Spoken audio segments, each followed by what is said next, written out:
অবৈধ সরকারের প্রধানমন্ত্রী শেখ হাসিনার সাবেক বিশেষ সহকারী এবং প্রকাশনা সম্পাদক প্রচার ও প্রকাশনা সম্পাদক আব্দুস সোবান গোলাপকে আজকে এই মামলায় এজাহারভুক্ত আসামি হিসাবে আদালতে উপস্থাপন করা হয় এবং তদন্তকারী কর্মকর্তা তাকে আদালতে উপস্থাপন করে 10 দিনের রিমান্ড প্রার্থনা করেন।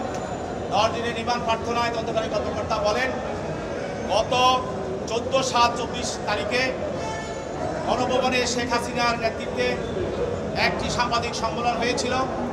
সেই সাংবাদিক সম্মেলনে একজন সাংবাদিকের প্রশ্নের উত্তরে তিনি বলেছেন, এই আন্দোলনকারীরা রাজাকারের নাতিপুতি।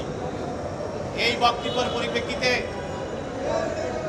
আন্দোলনরত ছাত্র জনতা রাজপথে বেরিয়ে আসে এবং তাদের নির্দেশে, তাদের সহযোগিতায় এবং ষড়যন্ত্রে এই পুলিশ ছাত্রদের উপরে গুলি চালায় এবং এটা ঘটনাস্থল হলো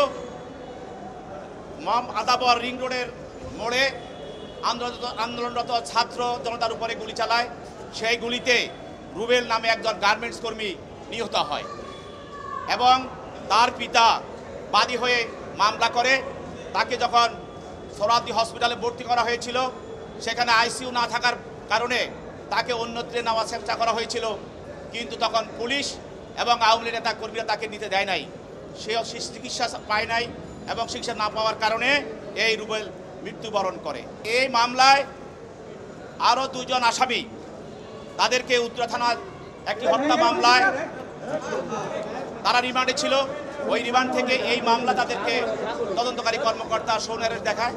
তাদেরকে সৌনারেশ করার পরে তাদের বিরুদ্ধে রিমান্ড প্রার্থনা করে এবং এই রিমান্ড প্রার্থনা করে আপনারা জানেন, এই ফারজানার উপর যে প্রশ্নের উত্তরে শেখ হাসিনা বলেছিল যে আন্দোলনকারী তারা নাতিপুতি রাজাকারের, এবং তারাও এই মামলার সঙ্গে সংশ্লিষ্ট পাওয়া যায়। তদন্তে তাদের সংশ্লিষ্ট থাকার কারণে বিজ্ঞ আদালত রিমান্ড পিটিশন দেখে বক্তব্য শোনে এবং আসামি পক্ষের বক্তব্য শুনে তাদের বিরুদ্ধেও 4 দিনের রিমান্ড মঞ্জুর করে এবং 3 জনের মধ্যে আব্দুস সোবান গোলাপের 7 দিন এবং শামীম আহমেদ ও ফারজানের উপর 5 দিন।